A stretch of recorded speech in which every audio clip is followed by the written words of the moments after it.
Bonjour tout le monde, c'est Émilie et Benjamin. Salut les amis. Bon, j'espère que tout le monde va bien. Nous on est au fond du trou, regardez, c'est le cas de le dire. Après 2 semaines de congé, plus rien ne va. C'est comme ça. Allez, on vous explique pourquoi on est dans le trou.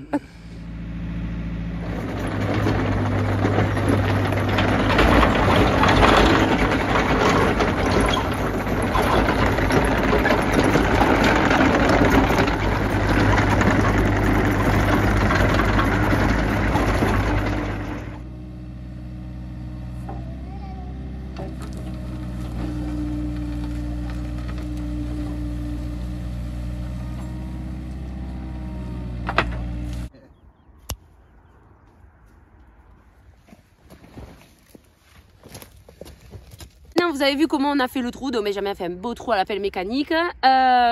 Pourquoi on a fait ce trou? Donc ce trou s'appelle exactement un profil de sol. Donc c'est quelque chose qu'on avait réalisé il y a 5 ans déjà. Et on voulait attendre les 5 ans pour pouvoir voir la différence. Donc on a changé pas mal de choses en 5 ans. Par exemple les couverts végétaux, notre façon de travailler. On a essayé le non-travail, on a essayé le travail du sol, le non-travail du sol, pardon, le travail du sol. On a acheté des nouveaux outils. Moi je te coupe, mais le non-travail, on ne sait pas ce que c'est nous. Hein. Oui. Commence pas à dire qu'on reste à la maison, le non-travail, ça on ne connaît pas nous. Hein. Oui, pardon, le non-travail du sol, c'est-à-dire qu'on a arrêté d'utiliser des outils pour travailler les sols. On a essayé, voilà, on a vu qu'il y avait des choses qui fonctionnaient, des choses qui ne fonctionnaient pas. Et on a acheté des nouveaux outils, comme par exemple les disques. Ça, c'était quelque chose qu'on n'avait pas forcément dû, qu'on avait, mais qui ne fonctionnait pas très bien sur l'exploitation. On a acheté aussi un décompacteur, parce qu'on s'est rendu compte que par rapport au nombre de passages que l'on réalisait, il y avait un tassement du sol qui se faisait, parce qu'on est sur des sols. Donc là, je vous montre un petit peu. Notre tendance, c'est par rapport aux analyses de sol que nous avons réalisées, c'est 50% de sable, 25% de limon et 25% d'argile. Voilà, donc on est sur des sols, c'est-à-dire des sols très drainants, parce que les sables, ça permet à l'eau de s'infiltrer très facilement. Donc c'est aussi un avantage, parce que ça veut dire que quand il pleut, vite on peut rentrer dans les parcelles, mais c'est aussi un inconvénient, parce que nos sols, ils retiennent pas forcément tous les éléments qu'on apporte. Donc il faut qu'on s'adapte avec ce que nous avons sur l'exploitation. Voilà. Je précise juste une chose, on est sur une parcelle où le goutte à goutte est enterré au milieu de la rangée et nous le retrouvons ici. Voilà, c'est ce que vous voyez là. Petite précision. Oui, parce que à savoir que sur l'exploitation, il y a plusieurs modes de comment on a installé l'irrigation, et dans cette parcelle-là, donc... N'essaye pas de l'enlever, tu vas mettre de la terre. Le goutte à goutte est ici. Et au milieu de la rangée, enterré. À 40 cm à peu près. Donc vous le retrouvez là-bas aussi au fond, là. Donc, mais bon, il y a le tas au-dessus, mais grosso modo, il est enterré à 40 cm. Je vais vous expliquer aussi quel est l'intérêt, les avantages et les inconvénients du goutte à goutte enterré. Mais attention, je ne suis pas prof d'agronome, donc je vais vous expliquer en fonction de ce que nous, on a constaté. Alors, pour commencer, donc là, vous avez ici une souche, d'accord, de vigne, qui est beaucoup plus grande que moi maintenant. Donc à peu près, t'as creusé à peu près, on est à combien là? Donc à savoir que moi je fais 1m90, tout le monde le sait. Ouais, bien sûr, 1m90, non. Non, on a creusé un bon 1m30. Ouais, à peu près 1m... Ah non, pas autant quand même, je vais pas 1m20 quand même. Non, elle est descendue à 1m10, 1m20 quoi. Voilà. Bon, soit. Donc 1m10. Donc qu'est-ce qu'on constate de ce côté-là? C'est qu'on voit des racines, ça c'est plutôt une bonne nouvelle, car on a besoin des racines, voilà. À savoir que ces grosses racines-là, elles servent essentiellement à permettre à la vigne de bien s'ancrer. D'accord? C'est surtout cet intérêt-là, ces grosses racines-là qu'on a coupées. Mais ça permet à la vigne de pouvoir tenir et de bien s'ancrer dans le sol. Elles n'ont pas forcément un aspect où celles qui vont capter les éléments ou qui vont aller capter l'eau. Non, celles qui sont très intéressantes, ce sont celles-là. Donc bien capte bien là. Alors à savoir que le profil, on l'a fait il y a plusieurs semaines, donc ça a un peu séché. Mais en fait, ça, ce sont des petites racines de vigne. Et c'est celles-là qui vont aller chercher les éléments et qui vont aller chercher l'eau. D'accord? Celles-là, elles sont à 10-15 cm du sol. Après, on en retrouve un peu moins.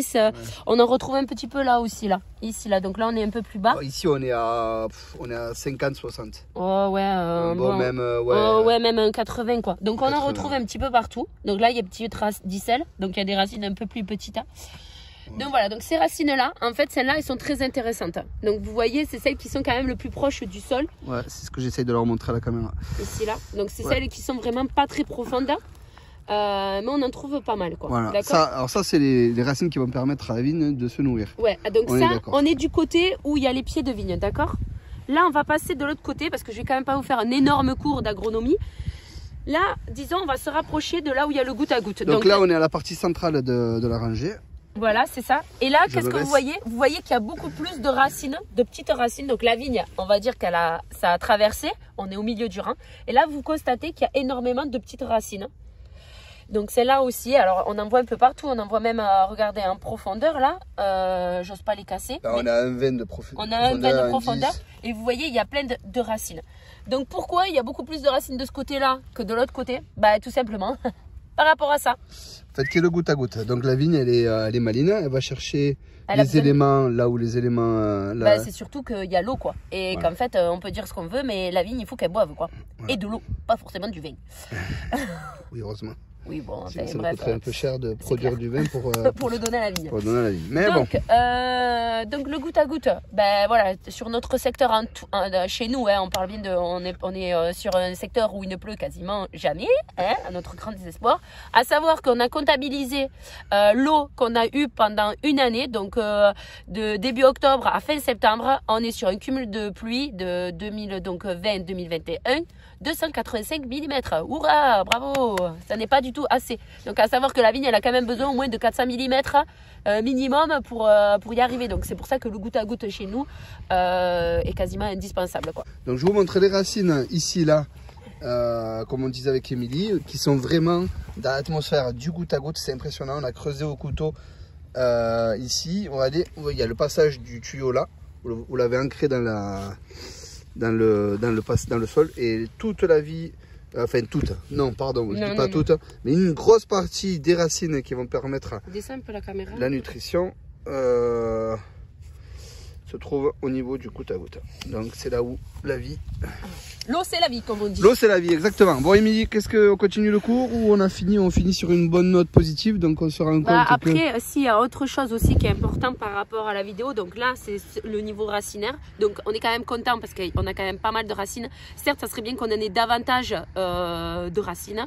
Et, parce qu'en fait on a fait le profil de sol dans cette parcelle parce qu'on a un problème dans cette parcelle. On trouve que la vigueur est en train de chuter et on essaye de trouver des explications. Je vous le montrerai, la vigueur. Regardez, ne serait-ce quand je lève la caméra, regardez le feuillage sur la droite. Bon, vous allez me dire, c'est pas vert, c'est normal, les feuilles. On est en automne, les feuilles vont tomber, mais regardez, ça ne pousse pas. Ouais. Voilà. Alors, on a eu du raisin, hein, on a eu des rendements qui ont été corrects quand même. À savoir que c'est une vigne qui a été 100% gelée aussi. Voilà. Donc elle a dû faire une deuxième pousse parce qu'elle a été bien sortie. C'était une des vignes qui était bien sortie. Il y avait quand même, on était au stade de 3-4 feuilles quand ça a gelé. Donc il a fallu qu'elle fasse une deuxième pousse. Mais ça n'empêche que déjà depuis quelques années, on trouve que la vigueur chute au fur et à mesure. Donc on essaie. Donc là pour l'instant, on a fait le profil de sol, on a profité pour faire analyse de sol. Donc de surface et de profondeur, et ensuite après il va y avoir des analyses de sarment pour arriver aussi à comprendre toutes les choses. Là pour l'instant on n'a pas les résultats, c'est pour ça qu'on ne vous les donne pas, mais on est en train d'essayer d'étudier. Ensuite après on se rend compte qu'effectivement le sol est très compacté, là cette partie là, ici là. Donc là j'ai pas fait le test, je vous ai pas pris à peu près, hein. Je vous ai pas pris de couteau, mais en fait quand on a fait le profil, on a rentré donc toute cette partie là à peu près jusque là. Donc 40 cm. On rentre très bien le couteau sans problème, ça rentre bien. Par contre là toute cette partie ici là c'est très dur, c'est très dur.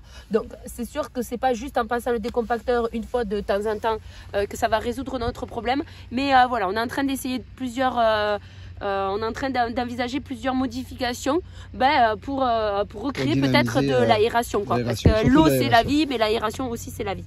Et on pense aussi que le fait que le goutte à goutte soit enterré favorise aussi cet effet de compactation. Je ne sais pas si ça se dit comme ça. Oui, de compaction. De compaction, que le sol soit compacté. Voilà.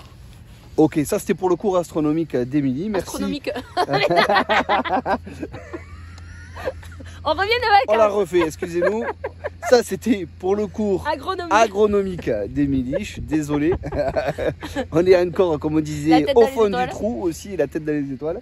On est au fond du trou, dans le bon sens. Voilà. Donc on est d'accord, ça c'est bon. Bon, moi je vais aller chercher la pelle, je vais reboucher tout ça parce que ça fait quand même c'est surtout que pour passer ça va être compliqué. 3 semaines que ça y est, pour passer ça va être compliqué. on doit faire un apport de... Oui, donc en fait dans les vidéos à venir, mais on va pas squeezer, mais bon en fait, donc là on a changé parce que bon ça fait quelques temps qu'on sait que il faut qu'on fasse quelques modifications. Donc nous on est des adeptes des amendements organiques. Donc là ce qu'on va faire cette année, on va faire des apports de fumier qu'on n'avait jamais réalisé. Donc voilà, mais après de toute façon comme on dit toujours, on a un an pour faire un essai et voir un peu les évolutions, et des fois il faut plus de temps pour voir les évolutions positives que voir les évolutions négatives. Donc ben voilà, après je pense qu'il y a plein de choses encore à améliorer. Donc là on est passé aux couverts végétaux, on essaye de mettre le fumier. Ici d'ailleurs par exemple. Ouais, bon ça, après... Hop là, excusez-moi, ça c'est un rang de vigne qui a été semé en couverts végétaux, fèves-rolles, avoine. Ouais. Donc, ok. Donc voilà, donc il y a encore plein d'améliorations à faire, comme par exemple on disait peut-être pour éviter de détruire ces racines qui sont super importantes, qui sont en surface. Nous le problème en bio, c'est que forcément on passe avec des intercepts, on passe avec des lames et ça détruit ces racines là. Pourquoi pas utiliser par exemple le désherbage thermique par exemple. Thermique ou électrique? Pardon, désherbage. Parce que thermique, je suis pas très fan. Non, pardon, mais désherbage électrique. Il faut essayer de voir si ça... Voilà, donc je me suis trompée. Ça fonctionne ou pas. Électrique, ça peut être intéressant, ou d'autres méthodes qui permettent d'éviter de détruire cette partie-là qui est très importante pour la vigne. C'est vrai qu'on se rend compte qu'au fur et à mesure, c'est que cette partie d'ici là qu'on a. Ou pas non, je filme juste ma main. C'est la partie qu'on a ici. C'est un peu le frigo de la vigne. Et le souci avec les intercepts, les passages répétés d'intercepts, eh bien, on a tendance à abîmer justement toutes ces petites radicelles, toutes ces petites racines qu'on voit qui permettent à la nutrition. Malheureusement on les abîme. Bon, certes elles descendent un peu plus profond pour aller chercher d'autres, mais voilà, mais il y a quand même un impact. Non mais c'est surtout qu'il y a aussi une autre chose, c'est que là le goutte à goutte il est enterré, donc les racines sont essentiellement au niveau du goutte à goutte, donc là tu ne passes pas, tu les détruis pas. Par contre les vignes où le goutte à goutte il est aérien, où on l'a mis à ce niveau là, forcément les racines, le où il y a le plus de racines, c'est dans cet endroit là. On aurait fait le profil de sol dans une autre vigne où le goutte à goutte il est aéré, ça aurait été ce niveau là. Donc dans ces vignes là, on les détruit aussi. Mais bon, comme on dit toujours, la perfection n'existe pas. Bon, malgré que moi je suis parfaite, mais... Oui, bien sûr. Ouais. Il te creve pas, t'inquiète pas. On va avoir du mal. Donc voilà, donc ce qui fait qu'il y a encore pas mal de choses à améliorer, quoi. Bon voilà, donc nous c'est vrai que ce genre de profil de sol c'est super intéressant de le faire pour qu'on puisse voir un petit peu ce qui se passe en profondeur. Donc c'est vrai qu'on a tendance à voir les feuilles, mais il faut aussi voir les racines. Donc j'espère que la vidéo vous aura plu. Je vous dis à la prochaine vidéo. Non, et puis je vais vous montrer vite fait avant de partir. Non, pas de on fait des surprises. Donc la semaine prochaine, la vidéo, ça va puer. Voilà. Ça sent la merde. Pardon, on ne dit pas ce genre de mots. Faut pas le dire, il y a des enfants qui regardent. Ça sent le bonheur. Voilà, ça sent le bonheur. Oui, pas vrai. Ou le malheur. C'est comme vous voulez, comme vous le sentez. Allez, à la semaine prochaine. Avec le beau temps, j'espère, mais il faut qu'il pleuve. Là, normalement, il doit pleuvoir. Nous, on est super contents qu'il pleuve. Il faut de la pluie. Il fait gris, on a l'impression de revenir dans le nord. Ouais, on a l'impression d'être dans le nord. Oui, par contre, ouais. Allez, bisous, à plus tard. Ciao.